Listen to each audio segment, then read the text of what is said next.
In our Spotlight on Business report, 2 years after declaring a fiscal emergency, does NJCU have a path forward? The legislative higher ed committees today met to hear from leaders at New Jersey City University and those monitoring the Hudson County Schools' finances to figure out if the improvements made are enough to keep the university open and on financially stable footing. Senior correspondent Joanna Gagis has the details. So is it reasonable for the members with microphones here to work with a debt figure of $337 million? Yes, if you want to combine the debt and capital needs, yes, that sounds like a accurate ballpark to be in. That $337 million sending shockwaves through the Senate and Assembly Higher Education committees. They held a joint hearing today to review the fiscal accountability plan for New Jersey City University, which found itself in deep debt just over a year ago after mismanagement of funds by its previous administration. What you take in and what you spend just on salaries is equal. That doesn't include the electric bill, capital. That doesn't include anything else. Is that correct? That's correct. That's where state appropriations for a public institution comes in. All right, so you're not asking for a state appropriation for a long-term plan. You're asking for survivability. Senate Committee Chair Joe Cryan grilling the new president, Andres Acebo, who stepped into the role to help turn the school finances around, nonetheless now subject to a frustrated legislature trying to determine whether the state should try to save a sinking ship. Cryan pointing to their 20% graduation rate. It's less than 4 in 10 today on a 6-year graduation rate, correct? That's correct.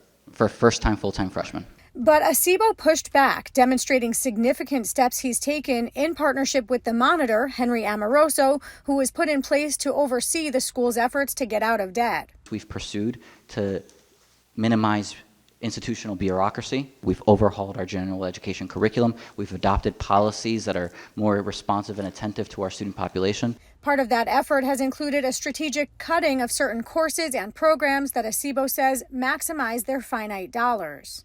We have a policy that no courses will be canceled once they have been listed and a student relies on it and builds their life around that course offering. Based on the testimony we heard today, there's a strong likelihood that NJCU will need to partner or merge with another institution in order to survive unless it receives a significant infusion of cash from the state. But what that number is, no one could say definitively today. They have the lowest average student income, household income of any institution in the state.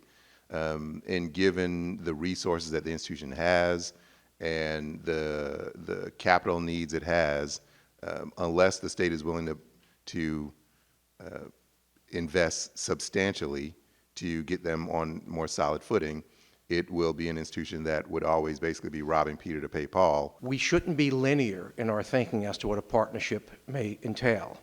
A partnership may entail a relationship. It may be shared services.